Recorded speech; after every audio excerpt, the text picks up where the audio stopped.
आणि यानंतर वरळी कोळीवाड्यात जाऊयात. आदित्य ठाकरे बोलतायत. नाही, मी बघत होतो गडबड काय चालली, बाकी काय नाही.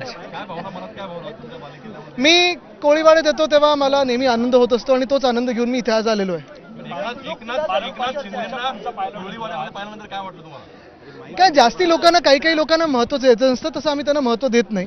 पण महत्त्वाची गोष्ट ही आज एकच आहे की आपण पाहताय काल जे राहुल गांधींनी निवडणूक आयोगाला एक्सपोज केलेलं आहे, त्यामुळे ही मंडळी कशी आपल्या सरकारमध्ये बसलेली आहे आणि डोक्यावर बसलेली आहे हे आता देशभरात कळलेलं आहे, जगभरात कळलेलं आहे. अनेक बोगस मतदार असतील, झिरो ॲड्रेसचे मतदार असतील, अनेक असे फेकनात कुठे कुठे मिळतील तुम्हाला, ते राहुल गांधींनी काल लोकांसमोर आणलेले आहेत.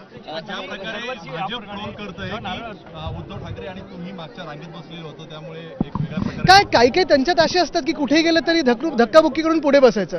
काल पारंपरिक असं घरगुती वातावरण होतं, आपल्याला माहित असेल. आणि दुसरी गोष्ट म्हणजे थिएटरमध्ये तुम्ही पहिल्या रांगेत बसता की शेवटच्या रांगेत बसता, स्क्रीनच्या समोर जवळ किती बसायचं आणि घरगुती वातावरण असताना किती कुठच्या रांगेत बसायचं हा आमचा निर्णय. पण तरी देखील पुन्हा एकदा सांगतो, त्यांना झोंबलंय काय, आम्ही कुठे बसलोय ते नाही, त्यांना झोंबलं हेच आहे की त्यांचं जे निवडणूक आयोग त्यांच्या ऑफिसमधून चालतं त्याला काल राहुल गांधींनी एक्सपोज केलेलं आहे.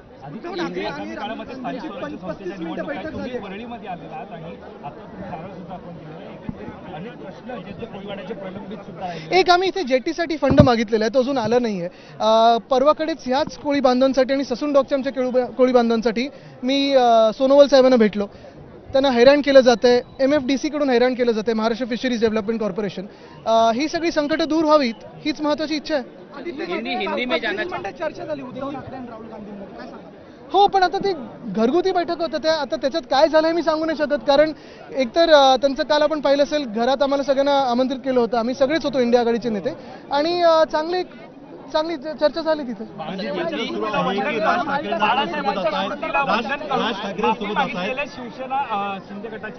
बघा, ऐका, ते मिंदी गटातले लोक, चोर गट आहे तो. पक्ष चोरला, पक्षाचं चिन्ह चोरलं, मध्ये ते कोण ठाकरे पण एक घेतले. त्यांना फॅसिनेशन आमच्याबद्दलच आहे. उद्या तुम्ही आश्चर्य मानू नका जर आमचा मास्क घालून पण फिरायला लागले तर. स्वतःचं काही कर्तव्य नाही. आत्तापर्यंत सगळे जे काही मिळाले ते उद्धव साहेबांनी दिले, तिकीट असेल, राजकीय ओळख असेल, सामाजिक ओळख असेल. नंतर आत्ता भाजपचे गुलाम बनून जगतात. त्याच्यात ज्यांचं स्वतःचं कर्तृत्व नाही, काही कर्तव्य नाहीये, त्याच्यात तुम्ही जास्ती कर्तृत्व नसताना त्यांच्याकडे लक्ष देऊ नका.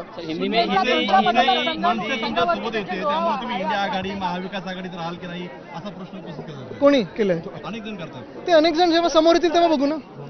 हाँ, हिंदी में जाना चाहेंगे सर? हिंदी में अरे खूप पर्यटक येतात तिथे, जागतिक स्तरावर पर्यटक येतात, चांगलं आहे. हिंदी में जाना जी. नारळ पौर्णिमा क्या उसके बारे में कहना है? तुम्ही खरा प्रश्न विचारून टाका ना आता, जो तुम्हाला विचारायचा है. तुम्ही आज नारळी पौर्णिमा है और आप देखते हो कि यहाँ सारे जो हमारे कोळी बांधव है वो. वरळी कोळीवाड्यामध्ये ज्यावेळेला एकनाथ शिंदे आणि आदित्य ठाकरे समोरासमोर आलेले होते त्यावेळेला मी नेमका काय गोंधळ होतं हेच जाणून घेत होतो, अशी